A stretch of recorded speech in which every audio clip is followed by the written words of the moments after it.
Бәріңе сәлем достар, менің есімім Айдар, менің авторлық әңгімелер каналыма қош келдіңіздер. Жұбайының опасыздық жасағанын білген Райхан бірден кінә артпады. Тергеп, тектеп, жанжал шығармады және ажырасуға арыз да бермеді. Ол Асқарды жақсы көретін және оған әрдайым сенетін, Асқар да оны жақсы көретіндей көрінетін. Әйтеуір оның өзі ажырасу туралы ешқандай сөз қозғаған жоқ еді. Содан ол бәлкім аса қорқынышты ештеңе бола қоймаған шығар деп ойлады. Не шара, еркек кіндіктінің бәрі сондай ғой. Олардың шаңырақ көтергеніне бұйырса 10 жылға жуықтаған еді. Қарым-қатынастары бір қалыпта, тек баяғы сезімнің жалыны сәл бәсеңдеген сияқты. Оның үстіне орталарында бала болмады, болуы да мүмкін еді, бірақ 5 жыл бұрын жүктілік ауыр жағдайда үзіліп кетті. Содан кейін Райханның ешқашан атаны алмауы да мүмкін еді. Сол кезде Асқар бұл жағдайға түсіністікпен қарап ерекше қамқорлық танытты. Оны жұбатты, тіпті кішкентай күшікте сатып алып берді. Қазір ол баланың орнын басқандай еді. Оның үстіне дәрігерлер де көңілін орнына түсіріп, мүмкіндік өте аз, бірақ бәрібір бар деген. Ал бұл сатқындық па? Я сұмдық, бірақ бәлкім бұл жай ғана өткінші, ешқандай маңыздылығы жоқ әуестік шығар. Мұндай жағдай әр отбасында кездесетін болар. Егер Асқардың бәрі шынайы болып өзінің әлиясын шын сүйіп қалса, ал қандай да бір өз себептермен ажыраса алмай жүрсе, онда әрине әрекет ету керек еді. Бірақ бірдеңе істемес бұрын күйеуінің не ойлап жүргенін дәл түсінгісі келді. Арас, Райхан одан тікелей сұрауға батпады, қорықты. Шіркін, мұны қандай да бір жанама әдістермен білуге болса ғой. Ол сауда орталығының бірінші қабатында орналасқан үлкен құрылыс дүкенінде жұмыс істейтін. Бірде шаруалармен екінші қабатқа көтерілгенде кеңселердің бірінің маңдайшасындағы жазуды көріп қалды. Балгер Алтынай. Мәселелерді шешу, кеңес беру, отбасылық құпияларды ашу. Қызық, бұрын бұл жерде мұнда ештеңе жоқ еді деп ойлады Райхан, ал аяқтары оны еріксіз сол есікке қарай жетелей жөнелді. Кіргісі келді, бірақ қорқынышты еді. Бір жағынан ол мұндай сәуегейлер мен балгерлерге сенбейтін, бірақ екінші жағынан әлде сенсем екен. Ол есіктің арғы жағынан қойшы айналайын, еш уайымдама, ол сені жақсы көреді, деп жай ғана айта салатын мейірімді бір әжейдің шыққанын қатты қалады. Ал ана әйелмен жай ғана уақыт өткізу үшін кездескен болар. Ол өзі жабысып алған шығар. Қазір мен дем салып беремін, содан кейін күйеуің көңілдесінен мәңгілікке бас тартады деп айтса екен, деді. Әрине, балгер күйеуінің сыртта мүлдем басқа отбасы бар екенін және жақын арада Райханның жалғыз қалатынын айтуы мүмкін деген қауіп те болды. Бірақ есік алдында жайдан жай тұру ыңғайсыз еді. Егер таныстары оның балгерге келгенін көріп қалса ше, күлкіге қалады ғой. Райхан тәуекел етіп есікті батыл ашты. Оны қарсы алған әйел жасы келген қарт емес, сонымен бірге жаста емес, орта жастағы өте сүйкімді әйел екен. Сәлеметсіз бе? Сізді не жағдай алып келді? Деп сұрады ол. Мен бір нәрсені білгім келіп еді, күйеуім туралы, деп күмілжіді Райхан, алдын ала жүйелі сөз дайындап үлгермегендіктен. Түсінікті, деді Алтынай. Опасыздық жасады деп күдіктенесіз бе? Әлде нақты білесіз бе? Қане көрейік. Ол мұны қандай мақсатпен істеп жүр? Және оны арты не болады екен? Ол үстел үстіне қандай да бір беймәлім бірегей карталарды жая бастады. Райхан бұрын мұндайды көрмеген еді. Таро ма екен, деп ойлады ол. Ал сен әзірше жүрегіңді не мазалап жүргенін айта бер. Райхан өзі де байқамай іштегі барлық қорқынышы мен күмәнін ақтарып салды. Сөзін аяқтағанда балгер көзін көтеріп оған қарап, «Иә, күйеуіңнің сыртта қатысы бар, көңілдесі бар. Мәселе өте күрделі болуы мүмкін, бірақ үміт үзудің қажеті жоқ. Меніңше некелеріңізге ешқандай қауіп төніп тұрған жоқ. Бірақ бәрін нақты анықтау үшін менің мынадай кеңесім бар», деді. Ол бір жерден кішкентай шыбықты шығарып, оны мата қиындысына орады. Бұл бәйтеректің бұтағы, жай емес, дуаланған. Оны алда күйеуіңнің матрасының астына тығып қой. Үстінде бір түн ұйықтасын. бір күн жатсын, ал үшінші күні алып маған алып кел. Мен бірдеңе істеуге болатын болмайтынын көремін. Тек абайла, сындырып немесе орауын жазып алма, деді Алтынай Көріпкел, балгер. Үйіне келген соң Райхан іштей өзіне күліп жүрсе де айтқанын істеді. Ал түнде қандайда бір оғаш сыптырдан оянып кетті. Ол дыбыстың шыбықты жасырған матрастың астынан шығып жатқанын бірден түсінбеді. Матрасты сәл көтергенде шыбықтың дірілдеп тұрғанын көріп зәресі ұшты. Оны матрас астынан суырып алып матаны жазғанда ешқандай сиқырдың жоқ екенін түсінді. Таяқшаға кіп-кішкентай тыңдау құрылғысы таңылған екен. Оның бұл әрекетінен Асқар оянып кетті. Ол көзін ашып, әйелінің қолындағы құрылғыны көріп қуарып кетті. Бұл не тағы? Сен не, тыңшы болғың келді ме? Ол тыңдау құрылғысын жұлып алуға әрекеттенді. Бірақ Райхан жад картасын, флеш картасын суырып алып үлгерді де, жуынатын бөлмеге кіріп есікті іліп алды. Содан соң өз телефоны арқылы Асқардың әлгі Алтынаймен сөйлескен жазбасын тыңдады. Уайымдама, мен оның сезімін ғана құртып қоймаймын. Әйеліңді жындыханадан бір-ақ шығарамын, деп жатты балгер әйел. Жоқ, бұлай тым қатал болғаның артық болар, деп мысқылдай жауап берді Асқар. Райхан жуынатын бөлмеден шығып, жазбаны, флеш картадағы жазбаны күйеуіне тыңдатты да, ал енді маған мұның бәрі не білдіретінін түсіндіріп бер. Сен бұл балгерді танисың ба? деп сұрады. Мен ақ таниын. Ал сен онымен қалай танысып жүрсің? Өте оңай. Екеуміздің жайымызды және сенің әлияң туралы сұрау үшін алдына бардым. Мені жүйке ауруына шалдықтыру үшін сендерге менен не керек өзі? Не керек дейсің бе? Мен оған саған балаш деп өтінгенім жоқ. Және сенің қандай балгерлерге баратындай ақылың таяз деп ойламаппын. Оның үстіне ол ешқандай да сәуегей емес. Ал мен болсам оған бүкіл сырымды ақтардым-ау, деп іштей қынжылды Райхан. Содан соң, сонда сендерге менен не керек? деп сұрады. Саған әлі түсініксіз бе? Ажырасқым келеді. Маған сенен тек пәтер керек. Сен оны маған өз еркіңмен бере қоймайсың. Сосын амалсыздан осындай қулықтарға баруға тура келді, деп мойындады Асқар. Бұл үміттің үзілген сәті еді. Райхан нық үнмен, сен ешқашан бұл пәтерді алмайсың. Мейлің, мені кім қылсаң да еркің. Үйден тайып тұр. Ажырасуға өзім арыз берем. Сатқынмен бір шаңырақ астында тұрғым келмейді, деді. Таңғаларлығы, Асқар ақталып кешірім сұрамады, шынымен ақ орнынан тұрып заттарын жинап кетіп қалды. Райхан түннің қалған бөлігін жылаумен өткізді, бірақ шара нешік. Таңертең ол балгерге қайта барып, осы бір айла шарқысы үшін ішіндегі бар өкпе ренішін айтып тастауды ұйғарды. Бірақ кеңсенің есігінің алдына келгенде оны үлкен өкініш күтіп тұр еді. Ол жерде маңдайша жазуы да, Алтынайдың өзі де жоқ еді. Кабинет мүлдем бос тұрды. Сәуегейдің қайда кеткен анықтау әрекеттерінен ештеңе шықпады. Ол не қылған балгер? Кәдімгі алаяқтың өзі ғой. Қашып кетті. Келген адамдардың ақшасында жымқырып үлгеріпті, деді оған сондағы тұрған адамдар. Әрине, іздеу салу Райханның жұмысы емес еді. Өзінің де уайымы жетіп артылатын. Оның ішіндегі ең бастысы күйеуінен қалған қарыздар болатын. Енді ол бұл қиындықтармен бетпе-бет жалғыз қалды да, пәтерінің бір бөлмесін жалға беруді ұйғарды. Біріншіден, ақша артық етпейді, екіншіден, жалғыз тұру өте ауыр еді. Осылайша Райхан бөлме жалға берілетіні туралы хабарландыру берді.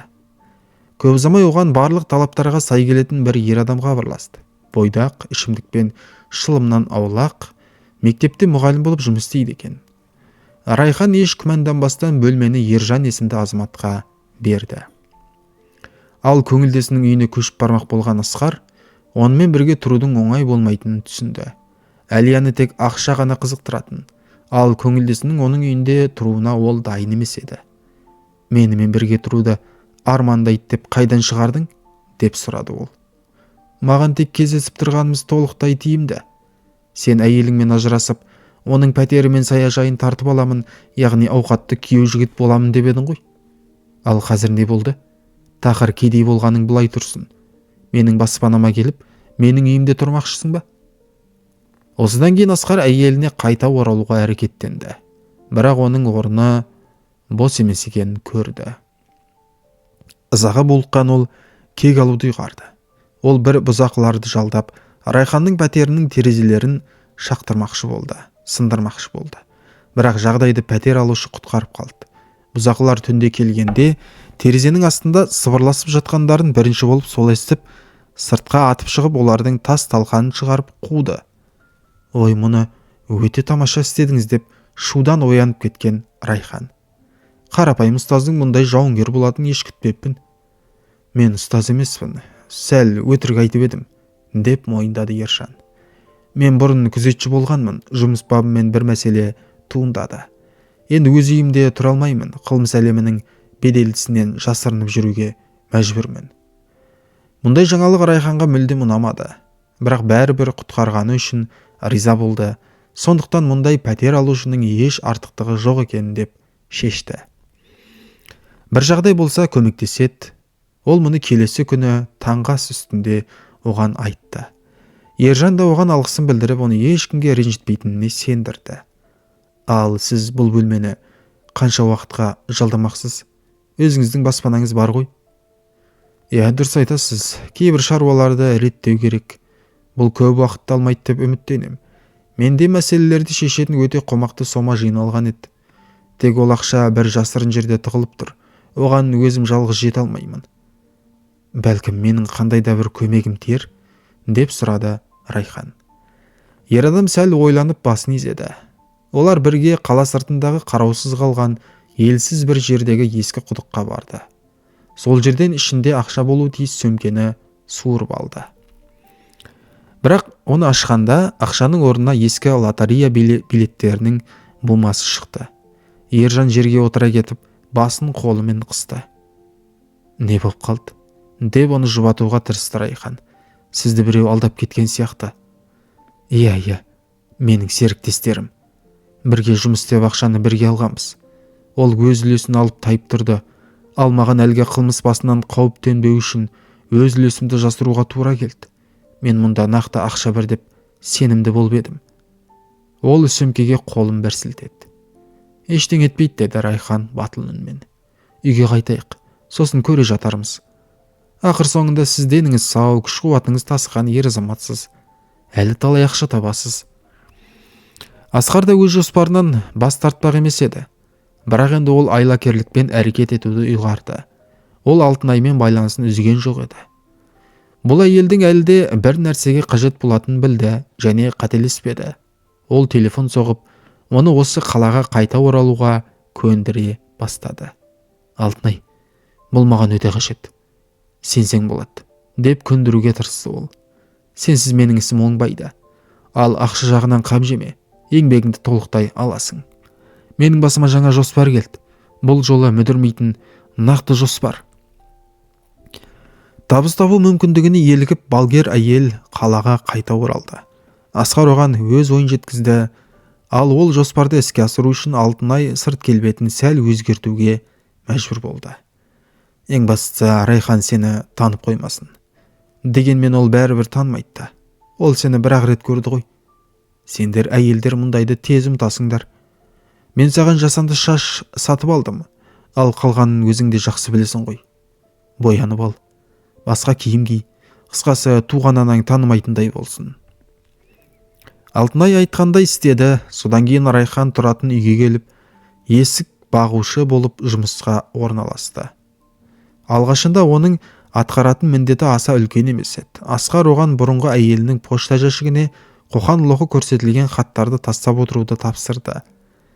Бірақ ол Ержанның кіреберіске жасырын бейнебақылау камерасын орнатып қойғанынан бейхабар еді. Ержан Асқардың тағы бір сұмдық бастауы мүмкін деп ерте бастан күдіктенген болатын. Осылайша ол Райхан екеуі Алтынайды қылмыс үстінде қолға түсірді. Райхан оның баяғы балгер әйел екенін бірден танып қойды да ашуланбай-ақ таңырқай сұрады. Бұл ісіңіз не тағы? Күйеуім ақша төледі ме? Иә, солай деп жауап берді Алтынай, өтірік айтып жалтарып қалудың еш пайдасы жоқ екенін түсініп. Өз басым саған қарсы ештеңе ойлаған емеспін. Бұл жағдайға қалай тап болғаныңды да білмеймін. Күйеуіңнің не жоспарлағанын білесің бе? Ол сенің саяжайыңды өртке орандырмақшы. Бұл үйдің саған қаншалықты қымбат екенін білесің ғой. Сонымен тезірек қимылдағаның жөн болар. Бәлкім күзет жалдайсыңдар. Ол мұны жақын арада жүзеге асырмақшы. Райхан ата-анасынан мұраға қалған ол үйді шынымен де қатты жақсы көретін. Сондықтан ол Ержанмен бірге бірден қала сыртына асықты және дәл уақытында үлгерді. Асқар үйдің кіреберіс баспалдағында жанармай құйып жатыр екен. Ержан оны тоқтату үшін тура ұмтылды. Нәтижесінде екі ер адамның арасында төбелес басталды. Ақырында Асқар тепе-теңдікті жоғалтып, сол жердегі ашық тұрған жертөлеге құлап кетті. Ол жерден оның жан ұшыра айқайлаған дауыс шықты. «Неге сонша айқайлап жатырсың?» деп Райхан оның үстіне еңкейіп сұрады. «Шық бері, саған ештеңе істемейміз. Тек менің өмірімнен мәңгілікке жоғалып кетуге уәде бер». «Мен бәрібір де жоғалатын сияқтымын. Аяғымды сындырып алған секілдімін. Шыға алмай жатырмын» деп ыңырсыды Асқар.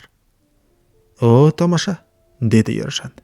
«Сындырсаң да сындырмасаң да жаны тәтті. Амалсыз шығасың. Кеттік». «Ержан, тоқтай тұршы. Қалай кетіп қалмақпыз?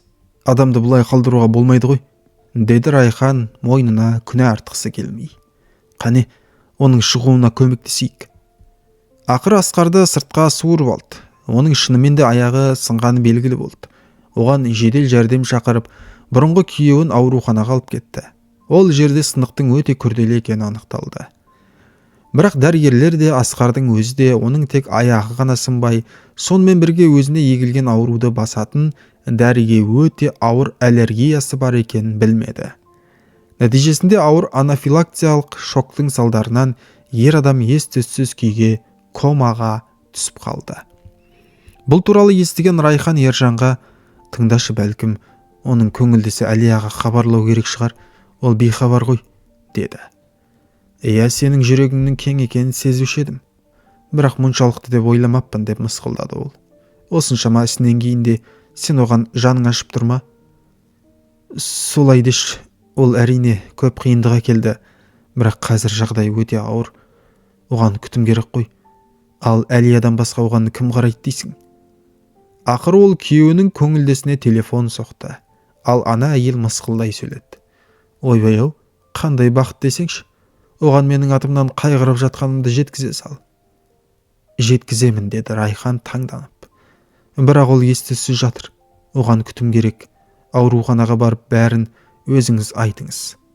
«Мәссаған, қазір жүгіріп бара қояйын», деп күлді Әлия. «Мен неге баруым керек? Мен оның әйелі емеспін. Мүлдем ешкім емеспін. Тіпті әйелі болсам да, оның асты-үстіне түсуге міндетті емеспін. Ал сен кәдімгі заңды әйелсің.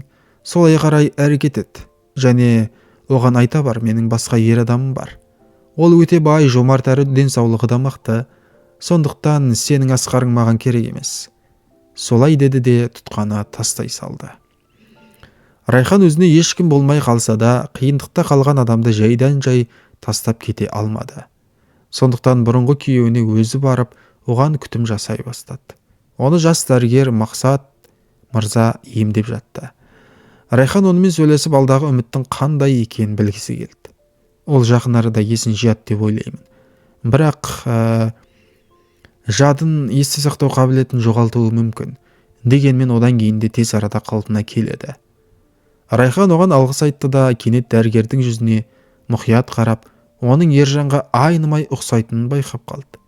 Ержанның да әкесінің аты осымен бірде еді ғой деп есіне түсірді ол, және дәрігерден нақтылап сұрады. «Айтыңызшы, сіздің ағаңыз немесе ініңіз бар ма?» «Бар», деп таңырқай жауап берді Мақсат. «Бірақ біздің көріспегенімізге көп уақыт болды». «Ал оны көргіңіз келе ме?» «Мен Ержанды танимын, және оған айта аламын». «Әрине айтыңызшы, егер ол осы жерге келсе, баяғы арадағы келіспеушілікті шеше аламыз деп үміттенем». Солай болды да. Келесі күні Ержан ауруханаға Райханмен бірге келіп, бауырымен жүздесті. Олар құшақтасып татуласты. Ал келесі күні Асқар кенет көзін ашып, төсегінің жанында отырған әйелін көрді де, әлсіз жымиып, «Райханым», деді. Ол қуанып кетіп, Асқар, есіңді жидің ба? Мені танып тұрсың ба? Деп дауыстап жіберді. Сені қалай ұмытайын? Тек маған не болғанын түсінбей тұрмын. Әзірге бір нәрсеге ғана сенімдімін. Мұндай жағдай тек менің басыма ғана келуі мүмкін. Үйлену тойынан кейін бірден ауруханадан бірақ шығу. Әлде үйлену тойы түсіме кірді ме? Жоқ, бәрі де болған еді, деді Райхан не болып жатқанын түсінбей. Асқар үйлену тойынан кейін болған оқиғалардың бәрін ұмытып қалған екен. Ол Райханмен жаңа ғана шаңарақ көтердік және содан кейін қандай да бір жарақат алдым деп сенімді отырды. Оның ойынша олар өте бақытты және бір-бірін қатты жақсы көреді. Райхан оның көңілін қалдырғысы келмеді, бірақ бұдан былай қалай әрекет етерін де білмеді. Бәрін ашып айту керек пе, әлде кешіріп, өмірді таза парақтан бастау керек пе? Өйткені олар кезінде шынымен де бір-бірін қатты сүйген еді. Үйіне оралған соң ол Ержанға күйеуінің есте сақтау қабілетінің осындай оғаш қылығы туралы айтып берді. Не істерімді де білмеймін. Өтірік айтқым да келмейді, бірақ қазіргі қарым-қатынасымыз туралы бүкіл шындықты айту да қауіпті шығар. Иә, бұл жерде не кеңес беруге болады? Деп күрсінді Ержан. Жүрегіңді тыңдап көр. Асқарды бақылап бақ, ол екеуіңіздің араларыңыздағы жанжалдың себебін кенет есіне түсірсе не боларын кім білсін. Дәл осы күні құқық қорғау органдары қала маңында жасырылған бір көлікті тауып алды. Оның жүк салғышынан ішінде ақшасы бар сөмке шықты. Бұл баяғы Ержанның жоғалған ақшасы еді. Оған барлық ақшасы қайтарылды және ол бір сәтте өте ауқатты адамға айналды. Осы сәтте күтпеген жерден ол Райханға өзінің шынайы сезімін білдіріп, оны жақсы көретінін айтты. Мені кешір, Райхан. Бұрын соңды мұндай сөз айтпағанмын. Өзімді оған лайықты санамадым. Ол кезде мен кім едім? Саған паналап, таршылық көріп жүрген сорлының бірі едім. Ал қазір менің өз ақшам бар. Алдағы күнге жоспарларым бар. Сондықтан саған батыл түрде айтамын. Маған тұрмысқа шық. Екеуміз бірге теңіз жағалауында көшіп кетейік. Сол жерден үй сатып алып бақытты өмір сүрейік. Ержан, бұл өте күтпеген ұсыныс болды ғой, деп күмілжіді Райхан. Әрине, сенің бұл сөздерің мен үшін үлкен бақыт, бірақ мен өмірімді бұлай күрт өзгертуге дайын емеспін. Оның үстіне Асқар әлі күнге дейін толық оңалып кеткен жоқ. Мен оны бұлай тастап кете алмаймын.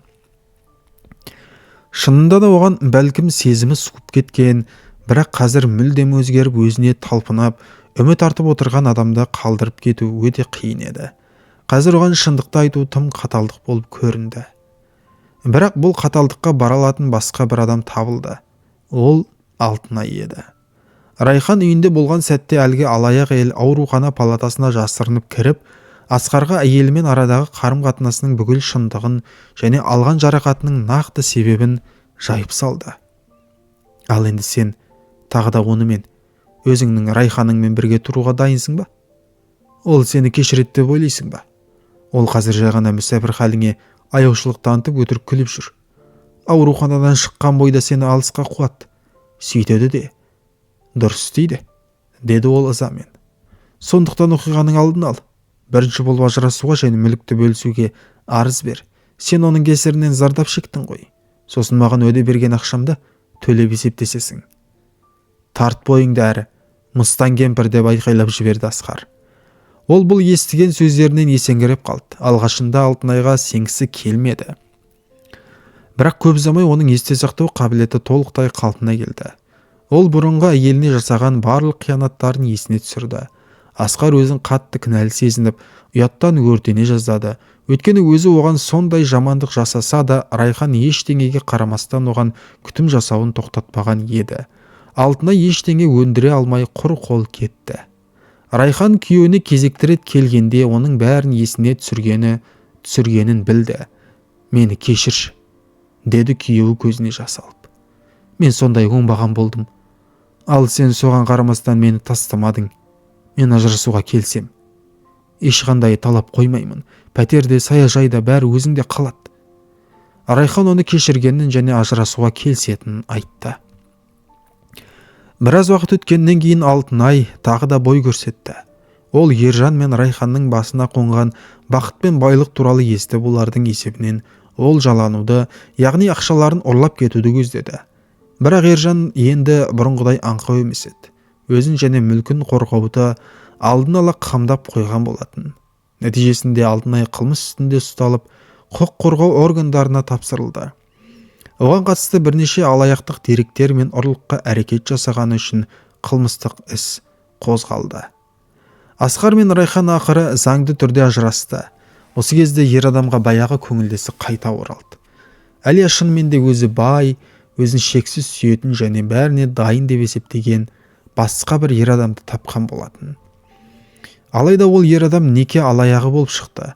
Ол Әлияны алдап, оның атына үлкен көлемде қарыздар мен несиелер алғызып, өзі ақшаны алып тайып тұрған еді. Енді Әлия ол қарыздарды жалғыз өзі төлеуге мәжбүр болды. Асқар оны қабылдаудан үзілді-кесілді бас тартты. Әлия да бұл жерден құрғыл кетті. Бұл жаңалықты естігенде Райхан езу тартты. Қараш, бәрі өз орнына қалай тез келді. Ал мен шүкір, қазір мүлдем жақсымын. Ал енді маған тұрмысқа шығуға келісетін шығарсың деп есіне салды Ержан. Мен қуана келісер едім, бірақ сенің теңіз жағалауына көшіп кету туралы жоспарың маған аса ұнамай тұр. Шынымды айтсам, менің осы жерде қалғым келеді. Жақсы, мен көшуді неге ұсындым дейсің ғой. Саған бұл жерде тұру ауыр болады. Мұнда саған жамандық жасаған адамдар көп деп ойладым. Ал қазір олардың ешқайсысы қалмаған сияқты. Сондықтан осы жерде еркін қала аламыз. Және білесің бе, сен баяғыда армандағаныңдай өз сұлулық салоныңды аша аласың. Қазір ақшамыз жеткілікті. Райхан сәл ойланып келісімін берді. Көп ұзамай оның кәсібі алға басып, өркендей бастады. Ол өз ісіне адал және таза болғандықтан, оның салоны туралы жақсы атақ бүкіл қалаға тез тарады. Ал Ержан екеуі шынымен де дүркіретіп той жасап, шаңырақ көтерді. Дәрігерлердің бұрын айтқан мұңды болжамдарына қарамастан, арада 3 жыл өткенде Райханның құрсағына бала бітті. Әңгіме осымен соңына жетті. Егер де ұнаса ерінбей лайк басып, пікір қалдыруды ұмытпайық. Келесіде кездескенше.